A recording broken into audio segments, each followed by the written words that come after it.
আজকে আমি তোমাদের সাথে আমার ঘুরতে যাওয়ার ছোট্ট মেকআপ কিট শেয়ার করছি। এই ব্যাগটা আমি স্মিটেন থেকে আনিয়েছিলাম।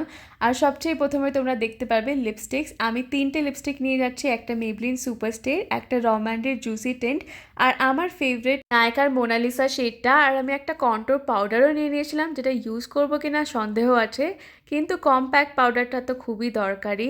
এর সাথে আমি একটা আইশ্যাডো প্যালেটও নিয়েছি, যেটার মধ্যে স্মোকি আই ক্রিয়েট করা খুব সুন্দর সুন্দর কালার্স আছে। আমি একটা প্রাইমারও নিয়ে নিয়েছিলাম, আর এর সাথেই যে মাস্কারাটা নিয়েছিলাম সেটা কিন্তু ওয়াটারপ্রুফ। এটা লরিয়ালের ভলিউমনাস মাস্কারা, একটা সুইস বিউটির কনসিলার, আর এটা দেখো ক্লিনিক্যাল লিপ বাম, যেটা আমার খুবই ভালো লাগে ইউজ করতে। আর এইটা হলো আমার ক্রিম কন্ট্রোর, যেটার হাইলাইটিং শেডটা তো আমি ইউজ করি না, কিন্তু এটার কন্ট্রোর শেডটা খুবই সুন্দর, আর আমি একবার ইউজ করে শেষও করে ফেলেছি, তাই এইটাই আবার কিনেছি। আর নিয়েছি হলো আইলাইনার, কাজল আমি পরি না। আর এই হলো আমার মেকআপ কিট।